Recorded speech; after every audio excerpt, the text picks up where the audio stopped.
ఇవాళ జగన్మోహన్ రెడ్డి గారు ఏం మాట్లాడారని మీరు ఈ రాద్ధాంతం చేస్తున్నారని చెప్పి ఒక యాదవ గతంలో చేసిన మంత్రిగా, ఎమ్మెల్యేగా, జడ్పీ చైర్మన్గా నేను అడుగుతా ఉన్నాను తెలుగుదేశం వారిని.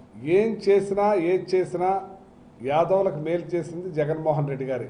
జగన్మోహన్ రెడ్డి గారు ఆ కృష్ణయ్య గారిని కానీ, ఆ జట్టి ఆయన కానీ, గోపీనాథ్ జట్టి అని కానీ ఏమన్నారని నేను అడుగుతున్నాను.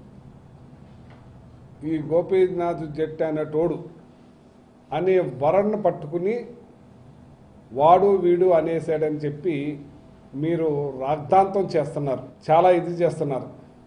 ఇదే చంద్రబాబు నాయుడు గారు, ఇదే బుచ్చి చౌదరి, ఇంకా చాలామంది సోకోల్స్ అందరూ కూడా ఎన్ని రకాలుగా మరి జగన్మోహన్ రెడ్డి గారిని ఎన్ని రకాల మాట్లాడినారు. ఇప్పుడు ఆయన మాట్లాడిన దాంట్లో ఎక్కడన్నా కొంచెంమంది మేము ఆ ఎన్టీఆర్ ఆ కృష్ణోడు అని మనం చిన్నప్పుడు అంటూ ఉంటాం. అలాగా వరల్డ్లో స్లాంగ్వేజ్, ఇదే రాయలసీమ స్లాంగ్లో ఏమైనా తేడా ఉండొచ్చు, అంతేగాని ఒక బూత్ వరల్డ్ కూడా లేదు, ఏమీ మాట్లాడలేదు. దాన్ని ఏదో డొంకట్టుకుని ఇదైనట్టుగా యాదవులు ఏదో అనేసారన్నట్టుగా చూపించాలని చెప్పి